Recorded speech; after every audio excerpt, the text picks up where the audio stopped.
tax. I'd paid more tax that year than I'd ever earned before. I'd paid like $85,000 in tax or something, and it was just making me sick. I just woke up one day and went, what is going on? We're working our butts off. We're doing everything we can. Things don't feel right. Did you have like anxiety of like getting off the property ladder? We obviously had a lot of comments from family going, are you guys crazy? We'll never be able to. Chris and Cindy Broadfoot are an Australian couple with a young family who made the bold decision to sell everything and move to Hua Hin, Thailand.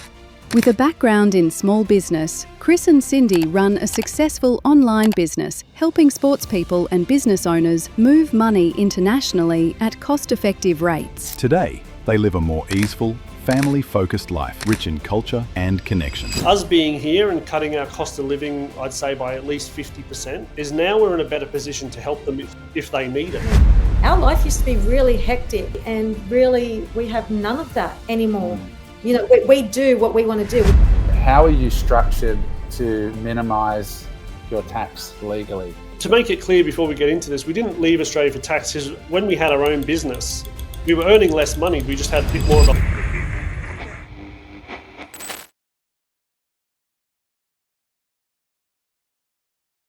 What's up, guys? Welcome to this very special episode of the Sat Signal with my friends Chris and Cindy Broadfoot. Now, this is a very cool podcast. Again, I'm sitting down with a family from the Gold Coast who relocated their life to a place called Hua Hin in Thailand. They talk about making the move from Australia, what it was like with all their friends and family saying they're crazy, and then what it's actually like on the other side, where they've cut their living costs literally in half. They're paying almost zero tax legally, and they are exposing their son, Charlie, to a whole new world of living in Southeast Asia. And we went deep on the day-to-day life in Thailand. We talked a lot about how they make money, which I know from the previous discussions I've had with people like Chris and Cindy, as you guys are fascinated by how do they make money online? What exactly do they do? And Cindy shared she does a thing called prop trading.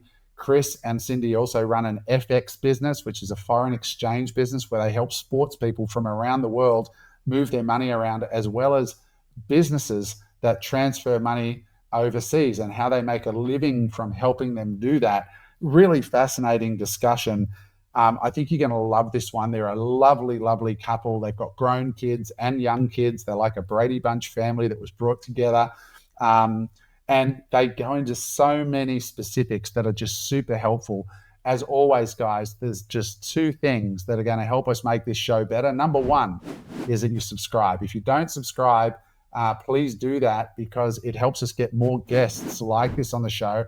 And secondly, please comment on this content. How can I ask better questions around this subject matter for you guys? If there's burning questions that are coming up for you while you're watching the pod, drop the questions below. Chris and Cindy might answer them, but it'll certainly help me ask better questions around this subject going forward.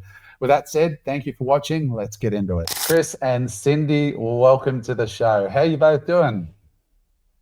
Really well, thank you, Adam. How are you? I'm outstanding. It's nice to see you guys again. Chris, how are you, Yes. No, very well, very well. Yeah, it's only been a week or so since we caught up, so it's great to see you again. You're back in Cyprus, we're back in Thailand, and off we go. Yeah, I'm actually really excited to record this pod with you. For a little bit of background for the audience, I met Chris and Cindy in Dubai. They weren't at our event, but they happened to be in Dubai, and they are fans of the show, and they follow me on social media. And Chris sent me a message saying, hey, look, we've got an interesting story about moving overseas as Aussies. And I said, look, why don't we catch up for coffee? So we caught up for coffee in Dubai, and that's led to them agreeing to come on the pod. And the purpose of having them on is, to talk about another Australian couple that has made a choice to, relocate and move to another part of the world. I'm going to let them tell the story. So, guys, why don't we start off by, before going too far down the line, just paint a picture of your life in Australia before you made the move. Like, where were you living? What was life like in Australia? Do you have kids? Like, just fill us in on your Australian life before you talk about the exit. Yeah, sure. So we're a family of 6. We've got 4 kids, 2 dogs, so I have to say we're a family of 8. 3 older girls. We've got twin 22-year-olds and a 20-year-old daughter. They all live in Australia. And we've got our son who's turning 12 this week. He's here with us in Thailand. So our story was, we met late. Like, we met when we were 28. Cindy had twin girls that were 7. My daughter was 5 when we got together. So, for the last, when we meet 2010, so the last sort of 15 years, we've been together raising a family on the Gold Coast.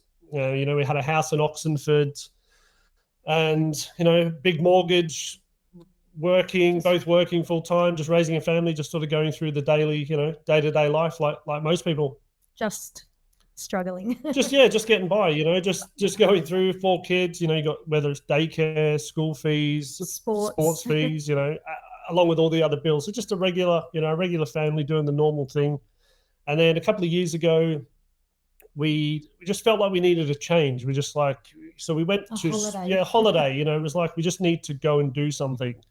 So we went to Spain for 2 weeks, to Valencia, Barcelona, and Madrid, and we spent about 15 days there, and just loved it. So Cindy had never left Australia her whole life. She's never left. I was lucky enough to travel a lot when I was younger and through my 20s, but since we've been together, we've never really been anywhere. So that was sort of the first step, and I caught the bug. Yeah, she caught the travel bug, for one. And we sort of just started to make a plan. We set up a business 5 years ago with the, one day dream of being able to travel and work, just have a laptop, have a phone, and be able to run a business. And it's taken obviously a lot of time, but part of that, through Australia was, we came back and we thought, let's do something. So we decided to sell the house. It was a 5-bedroom house, big house. The kids had moved out, they'd moved back, they'd moved out again.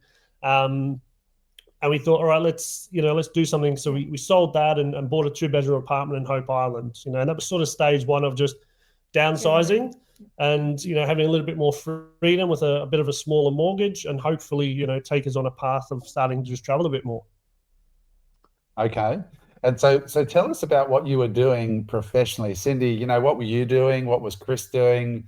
You said you started a business 5 years ago. I want to talk about that business, because one of the biggest questions that people have about Australians that move overseas is, that's great, but how do you make money? And we'll talk about what you do now, but maybe just quickly, what were your backgrounds before you started the business that you have today?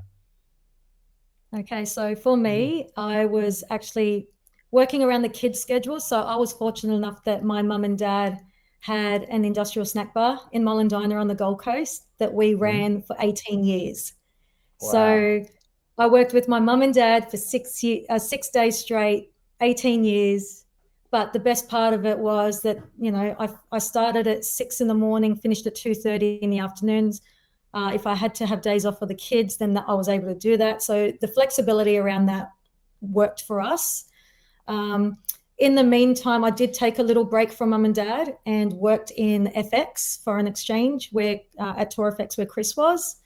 Absolutely loved it, but just went back to the business to help mum and dad more as they were getting older, and then got them to sell up 2 years ago and retire themselves.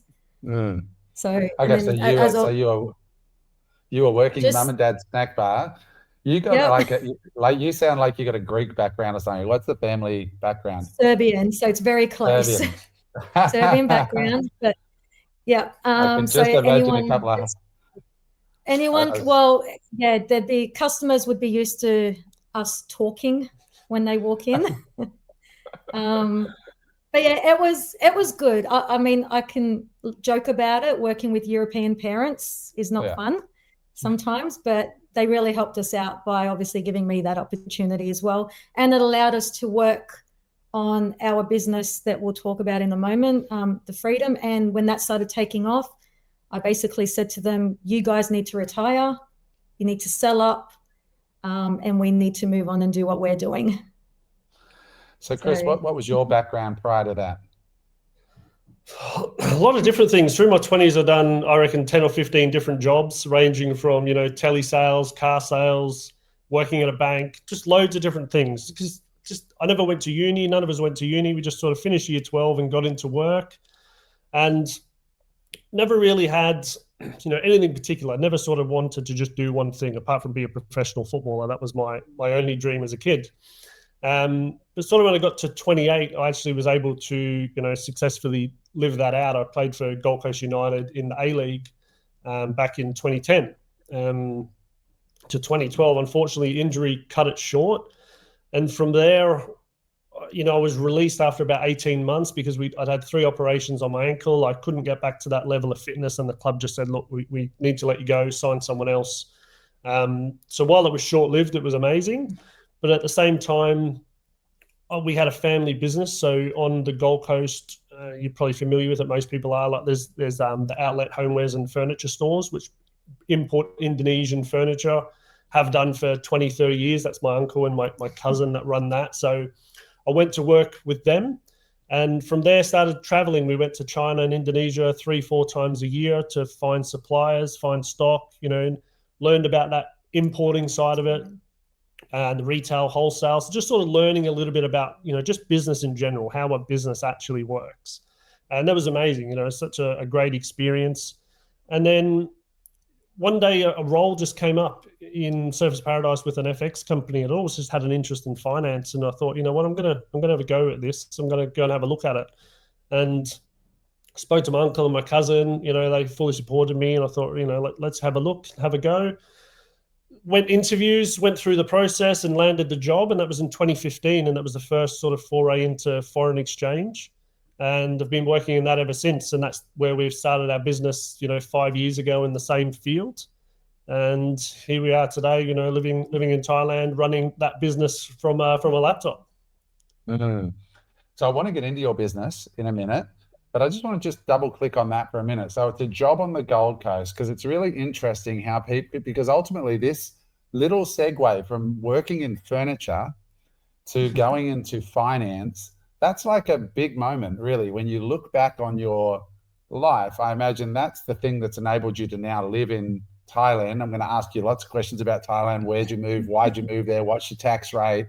What's cost of living? How have the kids adapted? How are the dogs going? All that stuff. So stick with us, guys. We're going to get into that. But I want to just double click on this moment, because a lot of Aussies feel like they're stuck in a particular job or in a particular path. But you sort of made a hard right turn by responding to an ad for a foreign exchange company in Surfers Paradise. So tell us a little bit about that job. What was that job? Was it a sales job? Was it working at a desk? Was it a commission-only kind of position? Like what was that job? So it was like an account manager job. So relationship managers with clients. And the whole premise behind it was clients moving money overseas. So selling a house in the UK and moving their money to Australia. The UK to Australia was probably the biggest corridor of what we would do, but we'd help thousands of clients with all sorts of different, transactions. So it was a salary job. Plus commissions. So you got your salary plus your commissions based on performance. And it was just something I'd never, as I said, touched on finance when I was a bit younger, just had an interest in it through my family business with the importing side. We'd obviously sit down in China and everything be priced in US dollars. So you'd have to then work out, and my cousin and uncle would teach me, how we work out what a landed cost in Australia would be. And I didn't really give it much thought, to be honest. It was just part of that process. But when I got into the actual day-to-day of the FX and why people move money, how they move it, and just how much money gets moved on a daily basis, it just blew my mind. And he was really good at it as well. But also like the difference between using a foreign exchange company and a bank is insane. It could be 3, 4, sometimes 5%. And if you're moving $1 million, that's up to $50,000 difference in a transfer. So it took me a while to get my head around just that whole industry, how it works, how exchange rates works, why they move. But just fascinating with the amount of people you would come across and the reasons that they would move money or the type of businesses they might have. Just really, really fascinating, couple of years, and I loved it. Was it a step down, sideways, or up in terms of income when you made the switch to that career? It was up. Probably it ended up being up. It was definitely a step, I'd say sideways, maybe a little bit backwards. So I probably had a lower base salary than what I was earning, but I had the opportunity for more commissions. And Overall it was up, but at the start it was down. And the reason I asked you this is because this is the transition, right? Like you can't expect to go immediately up, but you were prepared to have a go at something new and make a change, which is interesting. No, so I mean, that's the thing. When you start, I suppose you start in any new industry or new job and you've got no experience in it, as you say, you have to start somewhere and learn on the job. And, you know, I always say this, it's one of the things I sort of live by in my business, and it was with growing up in football, is just be the best at what you do and success will follow. And, you know, that's what happened. So I might start, because I know people are tuning in to learn about Thailand and the move and why you chose Thailand, where in Thailand you chose, all that. But let's segue into your business today, because it's a big question. We had Janine Howard on, who's in Syros in the Greek islands. You probably watched the pod, and she's getting loads of questions about how do we make money? How do we make money? So you have your own FX business now. People can see it if they want to see it. SportsFX, is it .io? Yes, we've got SportsFX and we've got CB3 Global Payments. We have two brands, but it does the same thing. It's just a different audience. Okay, so CB3 Payments, was it? Global Payments.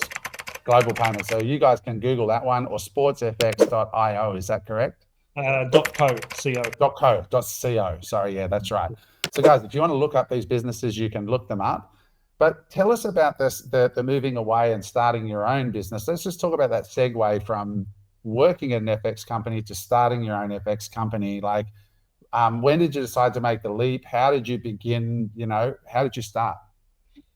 Probably, to be honest, so I started in FX in 2015, and like my first year was obviously just learning the job. But from 2016 to 2020, I was very successful in regards to being like the top account manager 4 out of the 5 years that I was there. So I was earning good money in commissions. That also enabled me to go work at the company for about a year. Yes, Cindy came in for about a year after Charlie might have been about maybe 12 to 18 months old. So that's how she learned about the business as well, because I was doing well. She was looking for something a little bit different. I wanted to get away from my parents. You know, have a break from mum and dad and the food industry. So she came in and done a different role, which is like a customer relationships. So sort of the step before people transfer their money. So helping with onboarding, compliance, and getting their accounts, you know, up and running first. So you guys went and worked. You went and worked for an entrepreneur or a business to learn the business, and then you went out on your own. This is a really key point. Anyway, keep going. Yep. Well, it is, yeah. It's learn, you know, how things are done. And so we would have, you know, my role would probably consist of, and Cindy's would at that point, of having between 60 to 80 calls a day. Yeah. That was your KPIs, you know, KPIs of talk time, talk minutes, the amount of calls. You onboarded. Yeah, so all these things. And look, it was a very well-run business. It's still running. It's, you know, the business is very good, and it was such a great learning experience. But I always thought that, you know, I'd sit with a database of between 2,000 and 3,000 clients, you know, and you're constantly pumping the phones because you've got to meet your KPIs. And I just always thought to myself, maybe 2017, 2018, after having that success, it put me into the highest tax bracket, something I'd never had this problem with before. And it was all of a sudden you're paying 45% tax. And I'm like, I'm doing so well here. We're earning more money than we've ever earned before in a sales job. It's coming from the commissions. How much were you making, Chris, if you don't mind me asking? Like, what sort of level of money were you making? So the base salary was 50,000 back then. But I got to commissions of, say, I was up to, I think, 120, then 160, and then my best year was about 222,000. Right, of commission, and then your base. Yeah, that's already all included. All included. Yeah, great. All included. But then it was, you know, and I'd never had that luxury before of earning that much money. But at the same time, it was just like, you know, giving 45% away in tax. I'd paid more tax that year than I'd ever earned before. I'd paid like $85,000 in tax or something. And it was just making me sick. I was like, what is this? You know, it's like 2.5 days a week of working, you know, to give it away. So we just thought maybe there's a way that we could do this for ourselves. And I always thought if you had a book of a couple of hundred good clients, you could run a good lifestyle business without having KPIs, without having to smash the phone 80 times a day, you know, and there's great success in doing that, but there's only so long that you want to do it. And we'd looked for maybe 12, 18 months. It wasn't a thing. You know, there wasn't a way it could be done because of compliance, because of security, because of obviously moving people's money and bank accounts. It just wasn't a thing in Australia. And then COVID came. Yeah, and then COVID came and obviously forced everyone and businesses like that to make you work from home, and sort of opened up, well, now we can work from home. You're telling us we can. We'd found a solution where we could white label a banking platform, so work under their license. So they're, you know, fully regulated in Australia. We work as an authorized rep under them, a bit like a financial planner or a mortgage broker does with banks, etc. And we had one client, and this is, you know, taking that step backwards or sideways, going from, and I'd moved companies by then. I'd joined a new company on a bigger base, but it was a startup. And we had one client who reached out to me that I'd worked with for many years, just saying, you know, what are you doing now?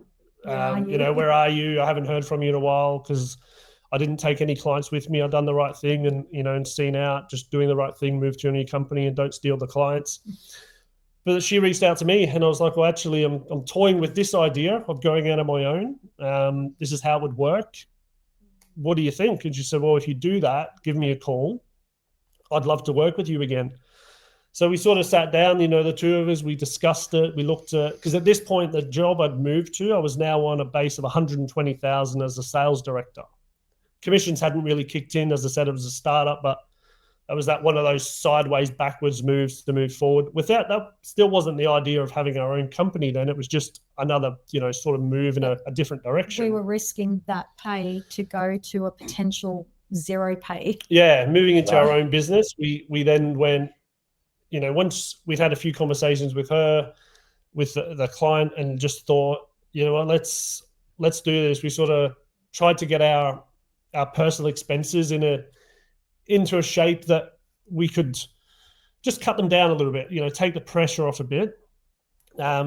Cindy went back to work with her parents, so that obviously helped us to take that leap, that we had a bit of income. And then we made a leap and we went, you know what, let's do it. I left the job and opened our business with one client. Jerry Maguire moment, as we say. But, you know, here we are, 6 years in January. So 6 years later, we're over 220 clients now. It just takes time, you know, it takes time and effort. Is it just you two now? Like you got 220 clients and the two of you and a laptop, or what else, what's going on? So yeah. The short answer is yes, because with that, because of clients and obviously what we do with currencies, not everyone needs to do something at the same time because they're working with, might be pounds, might be euros, might be yen. One's good, the other's bad. So you're never dealing with that many clients at the same time. You're keeping on top of them with newsletters and WhatsApp messages and just keeping in touch with people. YouTube channel, which I sort of, you know, try and break down currency updates and charts and things like that. So it is just the two of us behind the scenes, because we work like that as an authorized rep of the banks, like banking, the banking rails, the compliance. They have teams there that handle the back end of it, and we sort of handle the front end relationship, the onboarding part. So we gather all the info from clients. That's where Cindy sort of comes in with the compliance part, checks all the documents, makes sure we've got the right, you know, proof of ID, proof of address, source of funds, etc.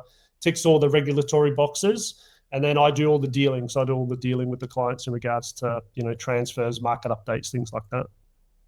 And most of these clients are in Australia? No. It started that way. So through our first business was CB3 Global Payments. And the name came from CB3, which is Chris, Cindy, and Charlie. Yeah, so that's Charlie. So that's where the name comes from. It's a bit of a personal touch to it. Okay, I love it. But yeah, in Australia, it was all corporate businesses, so importers and exporters. And we built that up to maybe 20, 25 clients. You know, they're doing regular payments, import, export. And that was a couple of years of building that. Then could it be your background? And so we love football. We're a very big football family. And when I say football, when you say football, soccer for Australians, I mean but you get sacrilege if you're in Europe. I'm gonna get bad comments for this, but proper football. Yes. We've been involved in that our whole lives. Chris obviously played, I played, our son played. So on the Gold Coast, we're at football 7 days a week. It's just ingrained in everything we do. So because of that background, I think you reached out to the PFA. Yeah, so in Australia, you've got the PFA, which is the Professional Footballers Association, and they are basically the union for footballers in Australia. Most sports have their own, governing body or players' union where they go to for help, education, support, whatever that may be. When I first started in FX in 2015, I called the PFA because I had this idea. Like sort of Sports FX was born instantly as I was in there because I'd just come out of football, got into FX, and I was like, I wonder how the players move their money. So I'd reached out in 2015. They had a foreign exchange partner. I reached out in 2018. They had a foreign exchange partner. I reached out in 2020. They had a different foreign exchange partner. And then in late 2022, they reached out to me and they said, Chris, look, we've got nothing set up with anyone anymore. It's all kind of fizzled out. We've got a few players that have a few currency questions. Are you still in this industry? Can you help them out? And that's sort of when we went, all right, let's actually branch out and launch Sports FX and, be dedicated towards athletes performing globally. And, from doing a lot of different reading books and podcasts, et cetera, over the years, it's like, they always say to niche down. So I knew that was important. And that's what we've done is I guess the relationships we've made and the inroads we've made with this business wouldn't have been possible as just CB3 Global Payments. But because we're so specialized and now we lead with education, not services, it's like we want to educate the athletes on how important currency is when they move overseas. Or protecting your salary. Protecting their salaries against these currency swings. So the education part and the sports part, and then building out networks of other specialists like tax advisors, financial planners, accountants, legal people, transition people, recruitment people that all work in and around sport. Just the connections and network that we've built through that has been, incredible. And it's led us to keep growing this side of it. It's led us to living in Thailand, which we'll get onto because of the new partnership in Asia. So let's flick over there because I don't want this pod to be about the FX business, but I just wanted people to hear that story of the journey of, working for somebody else, learning the craft, taking the risk, lowering your living costs so that you've got some runway to start your own business. But you knew that you had at the end of it a laptop business, which is what you wanted. Yeah. You wanted a business that enabled you to work from anywhere. So what made you leave Australia? Like where were you guys at when you went, you know what? We want to change. We want to get out of here. What was driving? And I could see Cindy revving up here because when we were in Dubai, you were like so fired up about this. But what were the things that were revving you up, pissing you off, making you want to move? Was it for business or was it because you were unhappy in Australia for some reason? Well, I'll be careful what I say here. I wouldn't say we were unhappy in Australia. We're from the Gold Coast, as you are, which is one of the best places in the world. It's hard to beat.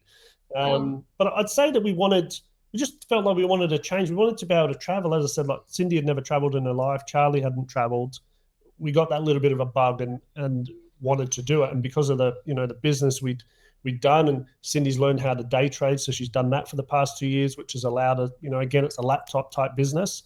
I feel like for me, I feel like I just woke up one day and went, what is going on? Like this little light bulb came on. I don't know if you'd call me like a tinfoil hat lady, but I just started realizing things don't feel right. We're working our butts off. We're doing everything we can. And we just feel like we just really we're just kind of on this level area, and to try and get better, improve ourselves, just felt it was a little bit impossible. So we started looking at alternatives. For me, I spent a good year learning how to day trade futures. So I spent 8 hours a day over a year teaching myself to trade. And it probably took a good 13, 14 months till I was actually profitable and making money. So that was my little self-growth. But during that process as well, is I just kept seeing, and as much as I love our friends and family, they're amazing. We just needed people around us that had the same idea of where we wanted to go. So as we talked about, we're obviously involved in crypto. I'm into tech and AI and all these things that no one in our group of circle, are into. And I just said to Chris, I feel like I want to get out there. I want to meet people that are doing what we want to do, that are into this whole different space of what we are here in Australia. And it just kind of went on from there, I think. I want to double click on the FX trading in a minute, but when you moved to Thailand, would you say today, now in Thailand, you have met people, far more people now, expats and stuff that are into all this stuff, or no? Yes, we've met a few in Thailand, more so in Dubai. Okay. Here in Thailand, we're meeting a lot of families that are traveling. Homeschooling is obviously very big. Online businesses. So they have online businesses. That's obviously allows them to do it. Yeah. Not as much. It's weird because when you meet new people, you don't go, "Hey, are you into crypto?" or anything that. We have met one other couple that mentioned it themselves, and they are into crypto, and I think they run their own seminars on blockchain and things like that. But yeah. Let's double click quickly on the day trading for a minute. So it took you a year to become profitable, and I'm going to get to Thailand, but I just want to ask these questions because people are so curious about this. So you say you day trade. How much bank or how much capital do you have to have, or do you have, and what kind of money do you make from having that? And do you have stop losses or ways to protect the capital when you're trading? Okay, so I day trade futures. I only do gold and oil. That's the two that I choose. So I focused on oil and I watched, 4-hour US sessions tick for tick. So to learn the instrument.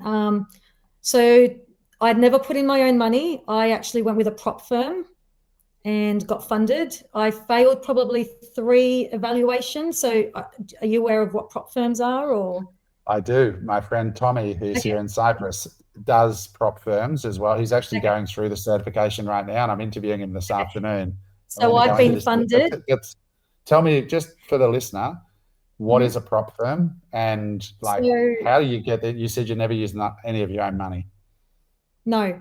So after day trading, after learning, I felt comfortable enough to then paper trade. So on TradingView, you can paper trade.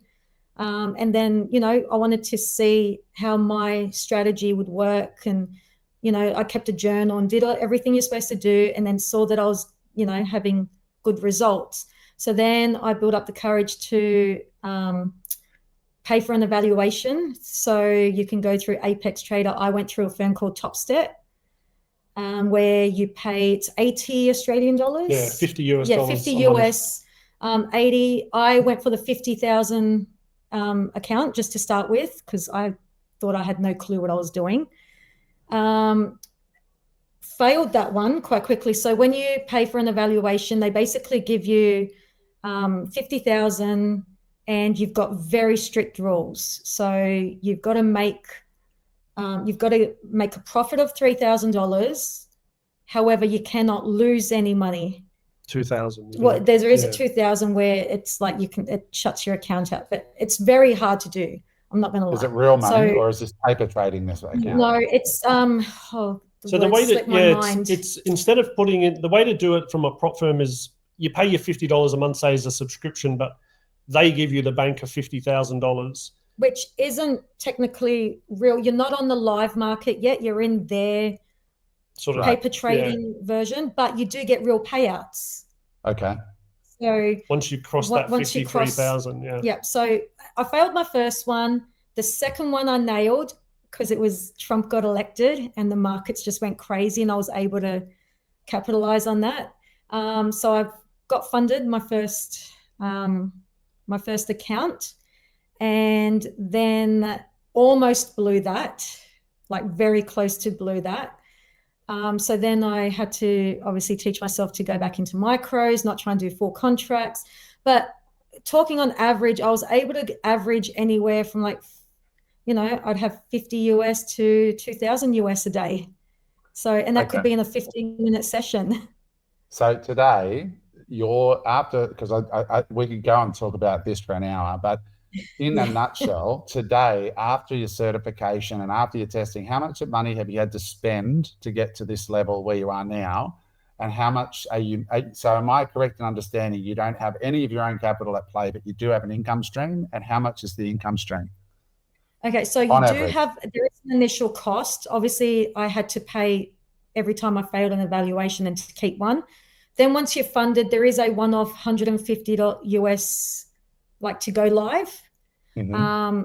But that's pretty much it. And then you get to trade with their money. Yes. Their money, and you get a 90-10 split. So they keep 10% and you keep 90% of the profits, as long as you don't blow it up. If you blow your account, so you lose a certain amount or you don't meet their criteria, then you have to start the whole process again. So they give you this capital to play with, but they have a very tight control so that you can't lose all their capital. But if you lose a little bit of their capital, you're out. But if you don't lose it and you make money for them, then they take 10% of it and you get 90%. Yes. That's wild. No wonder everyone's talking about prop trading. It's not easy to do, though. That's the thing is, with day trading and obviously with YouTube and Instagram and Facebook, there's lots of Lambos and courses and come do my course and earn 1,000. It doesn't work like that. You might get lucky, but it takes, like anything, things take time. As she said, it's taken 12 months of watching, minute by minute, 5 minute by 5 minute chart, watching the news, seeing how things react. But the only way you can do that with trading is to actually do it, and make mistakes and learn from them and see how things work. And I've made mistakes. I've blown a few accounts. I've had to go through the whole evaluation again. I'm on micros at the moment. It's a lot of discipline, hard work. But if you really stick to your strategy and just, have your set stop losses and take profits, then you can make a good living. And what sort of living would you say you can make from that at this point? I'm going to average it out because I'm not going to talk. I've been lucky and I've had a few great days of a few thousand, but my target now is, because we have our business, I actually set myself a target of 150 a day. Once I reach 150 US a day, I'm out. Yeah. And do you feel confident that you can do that now at this level of experience? I've got about a 73% track record on my journaling. Okay. Interesting. But I have very tight stops. So Chris has actually been really good in drilling me on, because I used to have really big stop losses that would eat through profit if it didn't go my way. So now I only enter with a tight $20 stop loss, and that's it. Okay, well, so the most I can do is probably getting we'll leave it there, because otherwise we'll get too technical. But I really just want people to hear that there are mechanisms out there if you're prepared to do the work and you genuinely enjoy. Do you enjoy it, Cindy? Do you like doing it? I do. Okay. I never thought I would. I never even looked at a chart before 12 months. And then once I get laser focused on things, so when I set my mind to something, that is all I focus on. You remind me, Cindy, of the H&R Block ad, that used to run where the accountant wins $20 and they're like, yes. And you're one of those people who loves numbers and loves that world, which is awesome. Yeah. So if you're one of those people that doesn't necessarily want to become an influencer or want to become a Shopify dropshipper, and you like numbers and you like to sit behind a computer and analyze markets where you don't need to be a salesperson, then this could be a really interesting path. All right. So let's just move on from that. So why did you leave Australia? We started down that road. What was it that you said? I liked what you said, Cindy, in terms of you woke up one day and the light bulb went on. You felt like you were working really hard but not getting anywhere. So you decided to make a move. What drew you to Thailand specifically, and specifically where you are? So maybe tell us, where are you in Thailand and why did you choose there? So we're in a place called Hua Hin, or Hua Hin, as some people call it. It's 3 hours south of Bangkok, down on the bay, or along the coastline towards sort of Phuket and Koh Samui. How Thailand came up, we still don't really know. We don't know what day that was, because the initial plan was to move to Spain. We'd been to Valencia, loved it, and that was the initial plan. The way we sort of went through their visa process, it didn't look like we were going to qualify with the type of business that we had, dealing more with individuals rather than companies. the amount of money you needed to put in bank accounts, etc. It just wasn't going to be Viable. or like make a big difference to our life. And one day we just came across Thailand. Both of us had never been, so it's important to note. None of us had ever been to Thailand. Asia. I've never been to Asia, so. But we started doing, research, and as Cindy says, she's laser focused, but she also does an obscene amount of research. Like I joke a lot that she's finished YouTube with the amount of stuff, that she watches. I do. I spend many, many hours on YouTube, filtering through, obviously, good podcasts, the not good ones, and that just revolves in anything I do, whether it's from buying thermomixes to installing cameras to full automated home, things. I've done it all. Yeah, so we started researching Thailand, and this place just kept coming up like over and over. And the more we looked into it, when we first started looking into it, it was very much a retirement place. It was like it used to, I think a few years ago, it was in the top 5 retirement places in the world for Americans. Like we came across a Forbes article. So we thought, maybe it's going to be a little bit, too quiet, full of old people. But we looked, like Pattaya just seems like a party town. Koh Samui and Phuket, obviously great holiday and tourist destinations, but I don't know if we'd be happy living there. And then the more research we've done into this place, we realized there were more and more families coming here. It seemed to have everything that we wanted, which was a chilled, a bit more of a chilled way of life, a cheaper cost of living, the cost of living, which obviously is on everyone's lips in Australia constantly. We were the same, as Cindy said, like we're working hard, doing well, but not really feeling like we're getting anywhere because our bills are so high. With the amount of things you need between rent, electricity, gas, insurance, car insurance, house insurance, just, the list goes on, and we all have them. So we're just looking for somewhere where we could come and really lower our cost of living because it doesn't affect our business, but then grow the business under less stress and travel, show Charlie the world, show Cindy the world, myself, we'd never been here, is just explore different places, see different cultures, different environments. And, instead of being stuck in that one little, bubble, for the next 10 or 15 years. Also, we wanted to move before Charlie started high school. So we thought once he started high school in Australia, we would have felt trapped. Like we couldn't take him out. We couldn't get him to leave his friends. So we just decided, let's do it. And I think a week later, we had our unit on the market. All right. So you were looking for that gap in the schedule, for your family to do it then. But just for the listeners, how do you spell the place so people can look it up? So it's HUA and then HIN, 2 separate words. Yeah.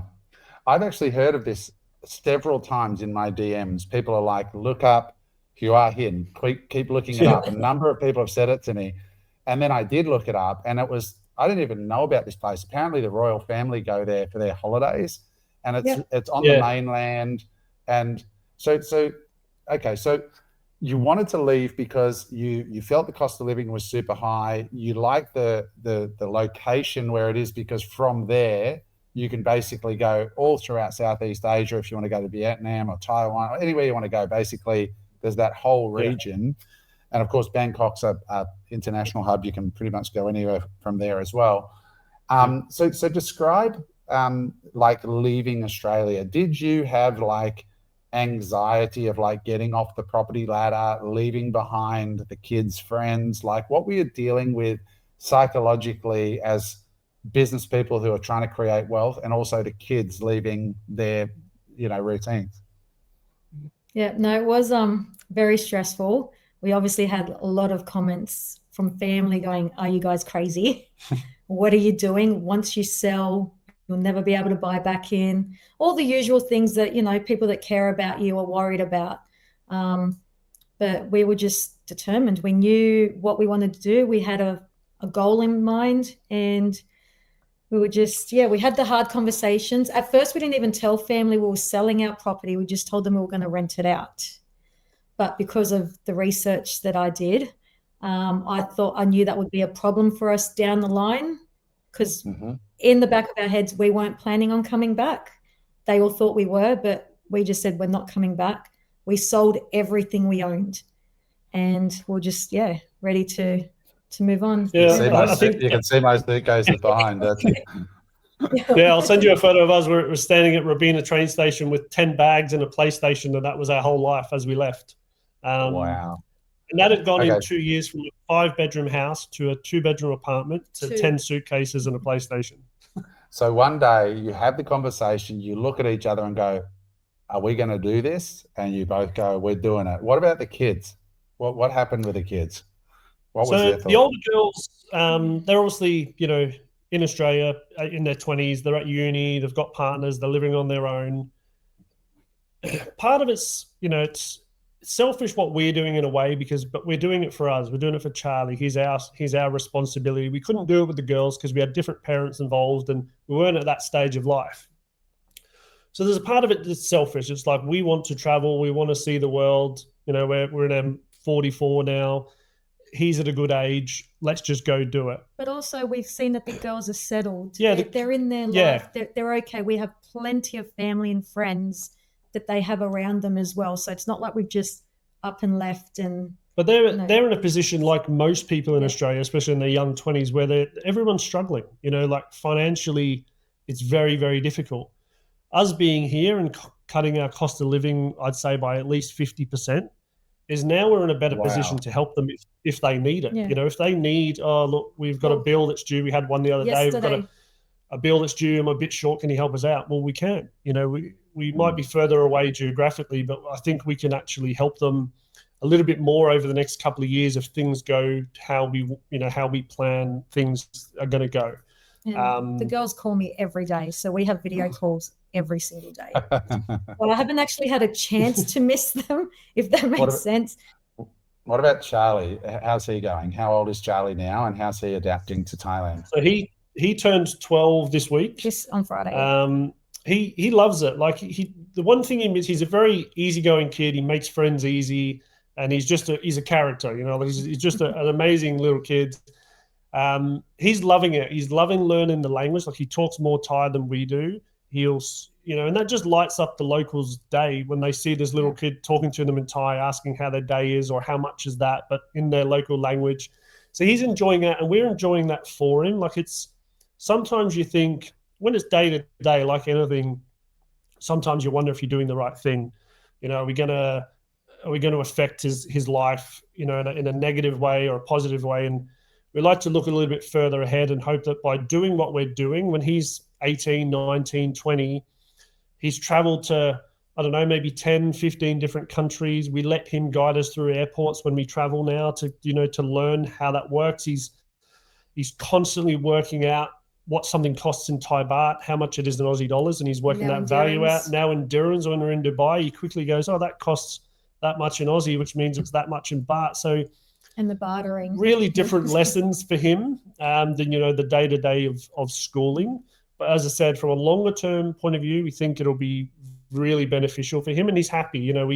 We structure his day that between sort of 12 and 3 here, which is 3 and 6 in Australia. That's his sort of free time outside of the homeschooling we do because his friends are online on PlayStation and he just plays with them. So he gets that connection with them still daily. Okay. So he is being homeschooled. You guys are running your business from there. I want to talk about Dubai and your tax structure in a minute. But before we do, I just want to ask you a couple more questions about day-to-day life in Thailand. You said your cost of living is down 50%. So walk us through that. So whereabouts are you living? Like, are you in a condo? Are you in a house? Are you near the beach? How much does that cost? So we're in a 2-bedroom apartment, but it's 200 squares. It's a massive apartment. Massive, yeah. So in Thailand, obviously, people think you come here and you pay next to nothing. We're paying probably $600 a week Aussie for this place. It has a swimming pool, has a gym, 24-hour security, gardeners. We get house cleans twice a month, bed sheet changes. It's all included. We are paying a bit more than what most people do, but we've chosen... Because we work from home as well, we need something that's obviously big, comfortable, and nice. We could get something... We looked at one that was cheaper. It probably worked out to be about 1,500 Aussie a month, 2-bedroom apartment, half the size, but very old, sort of tucked away. We're in a good location, a good spot. It's a nice it's only about 2 years old, this building. It would be considered to us like the Sanctuary Cove of the Gold Coast. Of like Wahin, of Wahin. Yeah. Like when you say where you live, it's called Falcon Hill. People can search it up. There's about 30, 40 villas in here, 3 and 4 bedroom villas, and 14 of these apartments, 2 and 3 bedroom apartments. So but see, outside of that includes your water and your internet. So all that's included. Wow, $600 a week for a brand new 200 square meter apartment in a secure complex, pool, gym, gardeners, bed sheets cleans, changed. everything. Yeah. $600 a week. And then how far is it from the beach? 7 minutes maybe On our scooters. Yeah. So Okay. when you come to the end of our street, we're on the main road, which is Soy 102, which has everything and anything you could need there. What about food? How's the food? Fantastic. It's good. Great and super Really? cheap. Cheap. I barely cooked. So I only cook food for Charlie because he is struggling with the meals here. Yeah. So I do cook for him, but it's actually more expensive to buy ingredients and cook, especially Western food, than it is to just order, our local cashew chicken and get it delivered in 5 minutes. This, $5. Yeah. It's really good. We order a lot. We order a lot, but it's because it's cheap and it's efficient and it tastes good. It's fresh. It saves us time of cooking and cleaning and everything else. Yeah, the food's amazing in Thailand. That's one thing I really love about it. Okay, so overall, on a day-to-day basis, are you feeling less stressed? Are you feeling happier, like you've made the right decision, or do you I sort of believe that everywhere has pros and cons. There is nowhere in the world like Australia in terms of clean, fresh air, beautiful beaches, all of that, right? But then there's, do you have days where you miss that, or do you mostly not miss it? Or how do you, on balance, how are you feeling about it overall? So I'll just say, obviously meeting people here and they're like, oh, how do you love Hua Hin? And I tell them we come from a place called the Gold Coast, which has probably the best beaches in the world. So I miss the clean beach and being able to walk along the beach. That's something they don't really have here. There's no walkways, or if you are walking in the water, it can look a bit murky. It's a bit of a bay. So so I miss the beaches. I do miss maybe the wider roads. I'm not gonna lie. The flat roads. or the flat roads, or not having chickens and cows run across the road while you're driving your scooter, or big T-Rexes as Chris calls them, the big water monitors. But other than that, really no. I really don't miss. Our life used to be really hectic. You wake up, you get ready for work, you take your kids to school, you go to work, you finish work, you pick them up from school, drive them 40 minutes away in traffic to go to football training, which lasts 2 hours. You're back home at 6:30. You've got to do dinner, wash the uniforms, get them all ready the next day. And really, we have none of that anymore. We do what we want to do. We've been playing paddle every day. Just down the road, it's a sauna, ice bath, wellness center. So we pay 100 Aussie a month for unlimited access to that. Whereas we used to go each. $100 a month, but unlimited. And it includes 2 free massages as well in that. So, yeah. Wow. But then if you want to pay extra, so I get massages maybe twice a week now because they're about $15, $20. 15 Aussie dollars in most places. Yeah. So we're doing things for ourselves now. And I did say to Chris at one point, I said, I feel really guilty when we tell our friends and family what we're doing. One, because I feel like I should be working and not enjoying my life. And two, I don't know, because they still, the last thing I want to do is tell my mum, oh, I've just had the house done. I'm going off to the shops to get my $3 meal while, having a massage tomorrow. I feel guilty sometimes, but I think it's interesting, isn't it? That thing about living your life. I hear it so often with expats where they go, I had a beautiful life in Australia, but I didn't feel like I was enjoying it because I was always working and always going to school pickups and having to do everything myself. And it is like this morning, it's 10:30 in the morning here now. My first podcast was 7:30 this morning. You're number 2, and I got one after this. But I'm in Old Town Limassol, and I'm right next door behind this wall is a construction site. And if I look out the window, there's graffiti on the walls. The roads are narrow. It's nowhere near as beautiful as Australia. But for some reason, I went over it's a cafe called The Clock, which is open 24 hours. And I went and got my ice Americano. And I sat there at the window and I'm looking out on these old streets with graffiti and lots of renovation and things going on.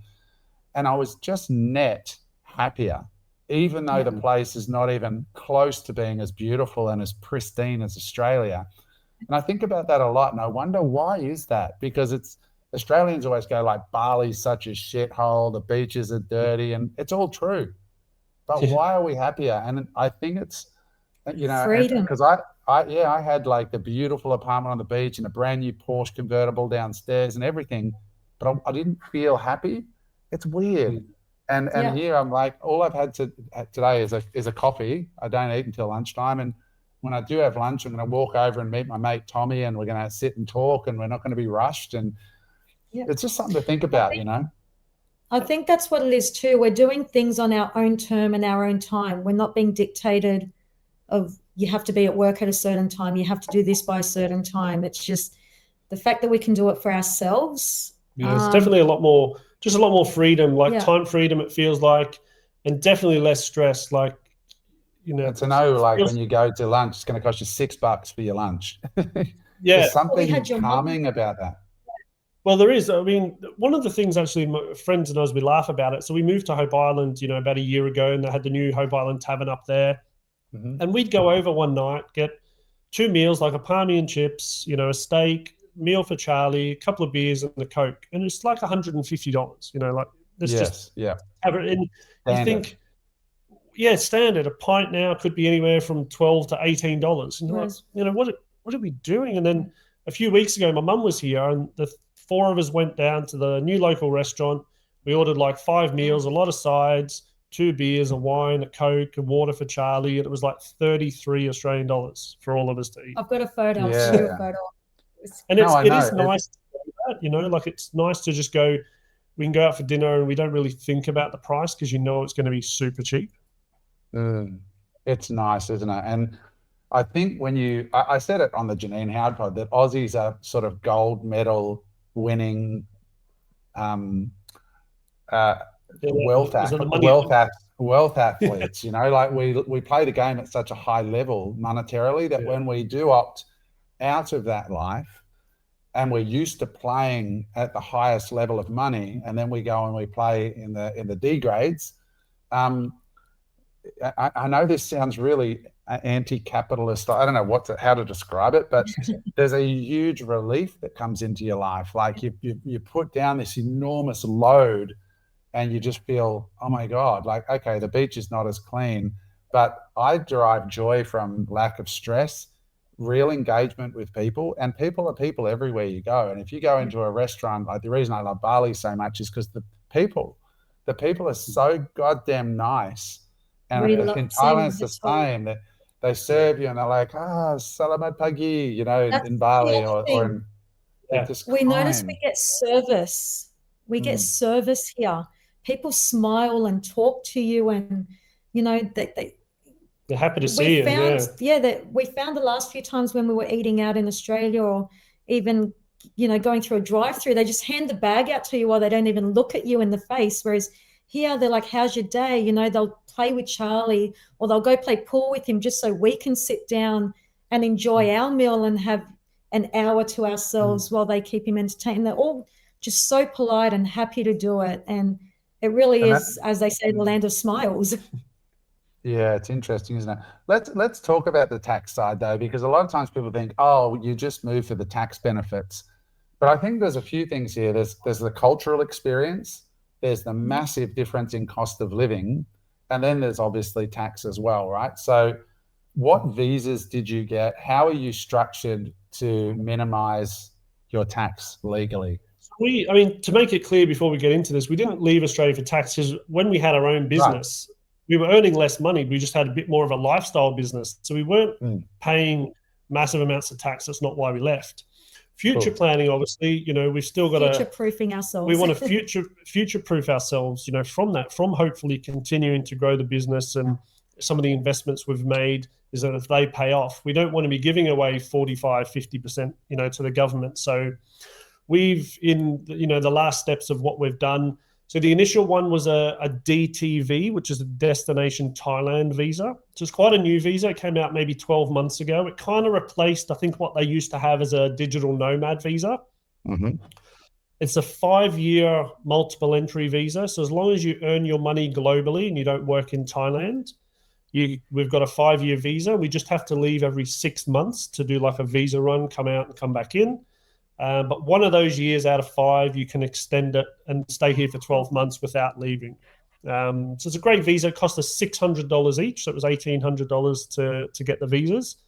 And they were done within 3 weeks from start to finish. Pretty easy process. It was all online. We did it ourselves. Yeah. And do you pay tax in Thailand on that visa? No, because you can't work in Thailand either. So we are living off savings.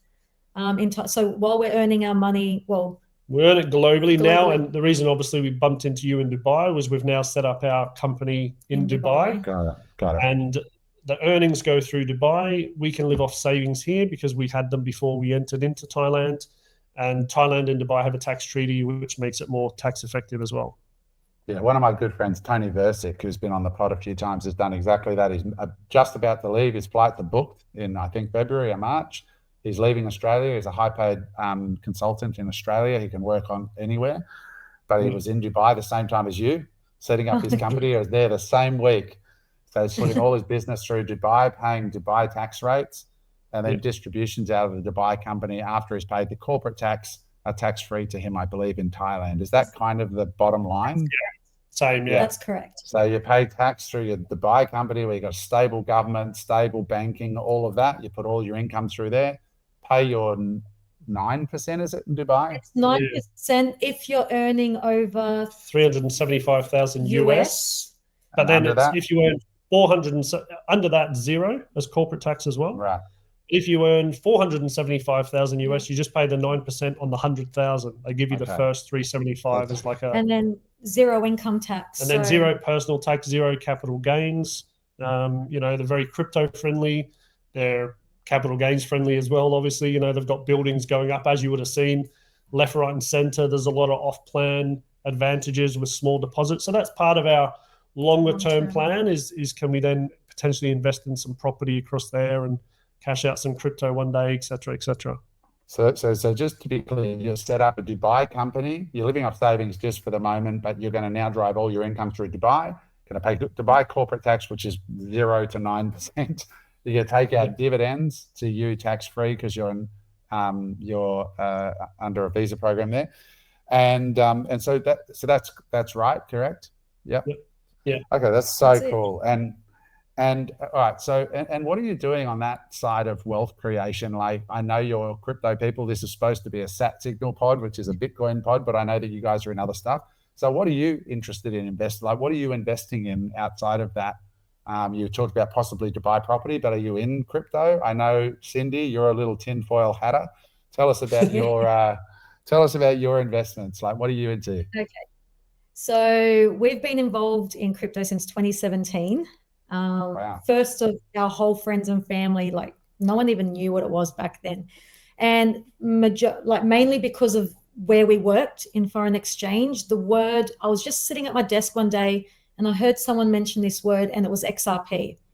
Mm-hmm. So I was like, oh, what's this? So I went home. Well, obviously we knew what Bitcoin was, but I went home, I looked it up, I read the white paper, and a little light bulb just came on in my head, because we understand international payments, we understand Nostro-Vostro accounts, we understand, it takes 3 to 5 days to send money overseas, and I could see what it was that they were trying to correct. So because of the field that we're in, we're involved in XRP, Hedera, and XDC, and a little bit of Cardano. We've played with a few things, but we've basically narrowed it down to those 3. Do you have any Bitcoin? No. Oh, no. okay. I know. And that is, It's because back when we first started, I think Bitcoin was like $300 and XRP was 17 cents. And because like that, you don't know. You're like, oh, I'll buy the cheap one. I had a newborn baby, and we literally had 10,000 to invest, and we put it into XRP, and that was before you've done fine. You've done fine. We've been just lucky. We obviously understand it. We understand that space, just the whole payment space, and and how it works and what they're trying to do, the partnerships they have, et cetera, et cetera. And going down my tinfoil hat, like I've never in this past year watched so much about US banking hearings and senates and all the stuff coming on. That's I'll just Cindy, leave it there. I love your vibe. I for the listeners, I spent an hour or so with these guys in Dubai, and I'm actually shocked how little Cindy has spoken in this pod because she's so passionate about so many things. And I think we'll have to do a round two, I think, Cindy, with just you, because I honestly think you will be an absolute hit with our female audience. This is not to take anything away from you, Chris. It's been awesome to hear you, because last time it was the inverse. You didn't speak that much and Cindy did, but I've really enjoyed hearing from you as well. But I think we might have to do a follow-up just with you, Cindy, and your take on the world, because for all the listeners, Cindy's got a really interesting view on things. She's a very curious woman. She's a very smart woman. And I'm not just blowing smoke up your ass. I really do mean that. And I think there's a lot of ladies out there like you that sort of quietly sit next to their husband, but they're in the background. I know a lot of them. I know a lot of my mates' wives are like you, that are spending a lot of time in YouTube, a lot of time in the potosphere, and are really getting across some, the future of finance, the future of these technologies in a very meaningful way. And so, I really would like to have you on another time. And I'm only teasing. I appreciate that, Adam, because in our family and friends, it's all like, oh, Chris, you're so lucky, Cindy. I tell her that all the time. She's very lucky. It's like, oh, Chris is doing so well. And I'm like, I'm the nagger. I'm the pusher. I'm the researcher that makes him go all these things like we do. Because I was saying that this morning. I was laughing. I like to skim the information, get a few bullet points, and that's how I remember retaining. Exactly. Where she could sit and watch these things, and then she tells me all this stuff, and I'm like, it's too much for my little brain to comprehend. But she loves it, very passionate about it. And the reason we got our visas, like 6 days we had our visa in Dubai. The people we worked with were like, you're our favorite clients of all time. We're actually doing a podcast. We're doing a pod with them as well because of how well it went, because we were organized. She'd read everything we needed to do, where we need to be, what you need to wear, how you need to do it. And I'm like, all right, I'll come along for the ride. You handle that. I love my business and what I do, and I'll just tag along with all this stuff with you. I'm completely unsurprised. I said to him, we need to register in Dubai. We need to, we're actually just finished the process of closing everything up in Australia. So we are no longer paid our tax, like our exit tax, our deemed disposals. We've done all the everything, the bits and pieces. We're trying to do everything the right way, obviously. And we, at first, we'd made this jump, didn't know how it was going to go. Fortunately, we do love it here. We really do enjoy this lifestyle and the daily life we have. We had to wait for a few months. We've brought our dogs over. So if anyone that knows, and Cindy, the encyclopedia of this information, can tell you, once you bring your dogs to Thailand, or I think most places in Asia, you can't take them back to Australia. So that was we left them with one of our daughters for a few months first to make sure that, one, we were happy here and, that we could settle. And then we brought them across again. And that's a whole other, process of vaccinations and visas and all sorts of stuff that I stayed completely away from. Cindy, how much do you use ChatGPT or Grok in all of this? So I grok everything. Yeah, I thought you might. I bring this up because I say to every podcast I do to the listeners, you need to learn. And Cindy is a machine with learning. And I can you're like me, I just use Grok constantly for all right, I need to move to Dubai. I need this thing. Instead, what the average person does is listen to a pod and then drop a comment in a YouTube clip thinking that's how they're going to learn. I know. That's not how you learn. You've got to use Grok. You have to go out there. And even then, it's taken me a long time as well. I've watched a number of YouTube channels, and you have to filter out the ones that have beneficial information and resonate with you as well. So it's how I came across, your podcast, because I watched a lot of them. I was like, these are my people. Like I would say to him, I'd be listening to you all talk. I'm like, it's exactly what we're thinking. And it just reinstates everything that we've been thinking and feeling, that we don't have a circle around us to bounce ideas off or talk about. But then I'd listen to you guys. I'm like, no, I'm doing the right thing. I'm doing the right thing in my sense. So you have to, weed out the ones that aren't beneficial. And that was the same in trading, in crypto, in moving overseas, how to even, watching videos about how to set up tax efficient businesses in the UAE. And we looked at many other countries throughout Europe and Asia and everything, but then take what information you learn from that, then I chuck it into Grok, and then I go further and do more information from that as well. So Chris mentioned something there that a lot of Australians are not aware of, and I just want to double click on it because I'm going through it, you've gone through it. It's the deemed disposal laws in Australia.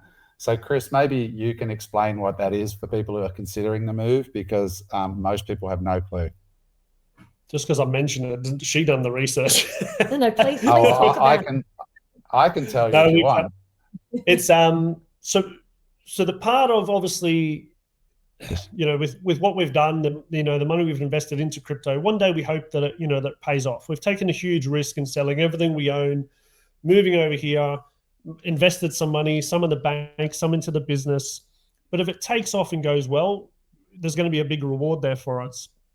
But to do that and to cut your ties with Australia so that they're not following you for that success later on in life is closing down the business, closing down your bank accounts, and a deemed disposal, which was of your assets. And people like a call list it of the assets. Exit tax. So they call it the exit tax. Yeah. The technical Exit term tax. is deemed disposal. You can rock it. And that's like sending through, to our accountant, here's the crypto we own. This is where we bought it. This is what it's worth today, and leave it with him. He's the accountant. Obviously, he does that. So we've done our taxes. We've paid our company tax. We've got our personal tax returns back for 2026 so that it's all done. And deemed disposal has been lodged, so we've ticked all the boxes and done all the right things. To be clear for people, what Chris is saying is that deemed disposal means that when you leave the country permanently as a tax resident, you have to assess the capital gain on unsold assets like crypto, or shares or anything else that you bought, and you are leaving the country. So you have to say, we bought our XRP at 17 cents. It's now $2.40. Even though they haven't sold it, it's a taxable event when you leave. So they have to pay the capital gains tax on it at today's price. The other option is you can leave and not pay that. But when you do sell it, you're going to be up for the whole whack at that later time. And they're obviously making the call that, we think it's going to go a lot higher than $2, whatever it is, in the next 10 years. So we're going to pay our tax today. And then from the ATO's point of view, we've paid our tax, everything's squared away. I've just done the same thing with my Bitcoin. It was not a fun experience, but you have to calculate what you paid and what it's worth when you exit, and you pay tax on it when you go. So I laugh at people when they say, oh, you're just a tax dodger. I'm like, mate, we ain't dodging shit. We're paying a lot of money to leave. It's not free. And we unless you want to be a tax cheat, which none of us are. We paid what we owed. And we left, even though we didn't sell the shit. So it's not free. Yeah. And and it's the part of that the those thing I guess you think about is, like anyone, as you said, cost of living's high. People are looking for extra ways to make money. But my gripe with this deemed disposal or your assets, and it might be shares, is you've worked, you've earned your money, you've paid your tax on it. So whether it be Bitcoin, XRP, Google shares, out of the money you've got left over, you've done the research. You've taken the risk. If you get the reward, why should the government get 50% of it? Because if it goes to zero, they're not going to pay me back. They're a business partner that takes no financial risk. They take 30 to 50% of the upside, and that's the rules. But leaving the country is like a divorce, right? Yeah. You don't have to sell the assets, but you still got to divide them up, and you got to pay the tax. If you want to be free, you got to pay the tax. That's how it is. Yeah. I had a different analogy. So I basically said Australia's like a really abusive relationship. It just takes and takes. So what do? Do you stay in it or do you leave? Yeah. And when you leave, you've got to give them their bit, right? Like Yeah. that's just how it is. And so you paid a bit, but the thing is, how do you guys feel now that you've paid your bit? And like from now on, it's just you. It's kind of like when you're in that bad relationship, you pay the tax, the exit tax, which is the divorce, and then now it's on you. And so now it's like people go, oh, you're coming back. You say, we ain't coming back anytime soon to another abusive relationship. You might spend 10 years, and I say this to Australians who are trying to build wealth. What if you left for 10 years and you went and made your money, you paid your exit tax, and then you went and compounded tax-free, like you guys are basically doing, and earned nothing and built your wealth for 10 years, and then came back and then you buy the shit that you want to buy in Australia, but you've gotten so far ahead because you haven't had to pay income tax, you haven't had to pay capital gains on your XRP upside or your Bitcoin upside over the 10 years that it grows. That's a plan that more and more people are adopting. And you've sort of done the triple whammy. You've moved to a cost of living situation where you've cut your cost of living in half. You've cut your tax bill by 100%, right? And the only thing is you've got slightly crowded roads and you miss some beaches for a period of time. But on the flip side to even that, you've got this level of engagement. You've got lovely people. You've got an increased quality of life in many ways, and you can always come back later. But I mean, people point to me and say, oh, you're a deserter. Yeah, I'm like, no. I'm not drawing on the tax base anymore. I paid a huge amount of tax to get out of the country. You know, like and in the country I go to, people go, oh, you complain about illegal immigrants. I'm like, first of all, I'm not an illegal immigrant where I am, and neither are you. And second of all, we spend money here. Like moving to Cyprus, I just put 200,000 euro into the company I formed to move here, right? Like that's 350 grand to get the visa I got. Like, so it's not free. And so I just encourage Australians, before you judge, understand fully. And here's a normal Australian couple with a young family, created their Brady Bunch, right? Got married. They weren't rich. They're gonna be, in my suspicion, that you will be able to. I made all my money between 40 and 50. You guys are going to probably be the same, I reckon. And now we're set up for it. Now you're set up for it to actually keep it when you make it. Most people make their money from 40 onwards. So you put yourself in the right environment to really optimize your returns. I celebrate you, but I'm in the minority, but I celebrate you, and I want to acknowledge both of you. And I wanted to see you as well, Cindy, because we struggle to get women on the show as it is. And I just love that you came on. I do want to do a round two on your own, because I want to dig into your brain a bit more as well, because I think you got a lot to offer other women that are out there with a successful partner, you know, who's got his own business. But I know it's the two of you, and Chris knows it's the two of you.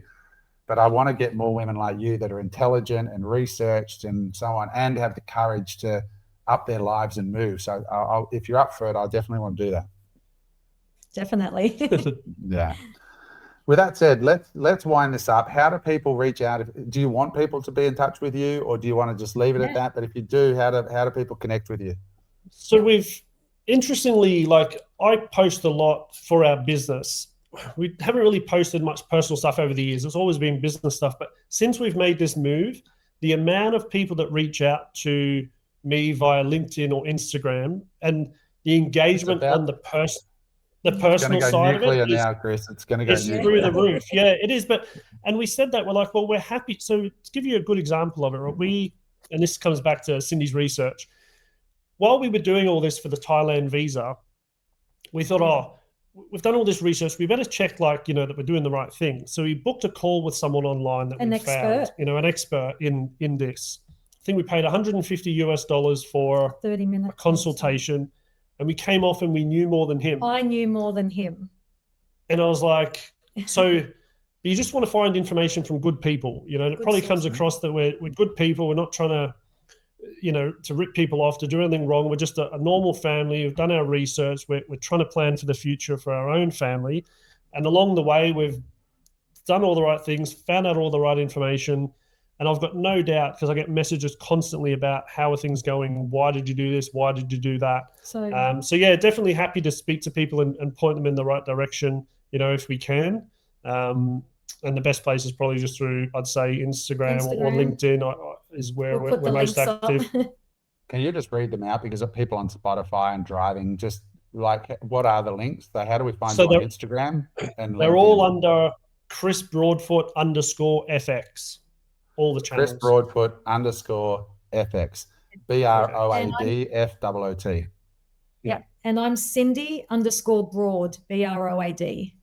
Cindy And you can find Chris, _Broad.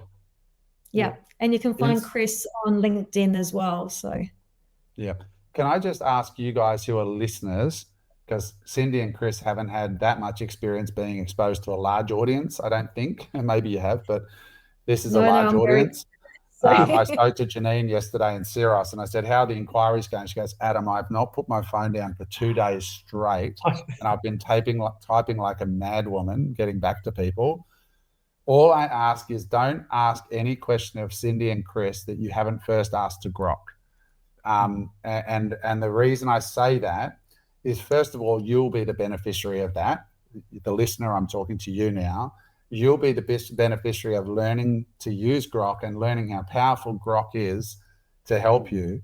Where the highest and best use of Chris and Cindy's attention is in the type of questions that Grok can't answer. It's those personal, nuanced things. I don't mean personal about their lives. I just mean they're human things.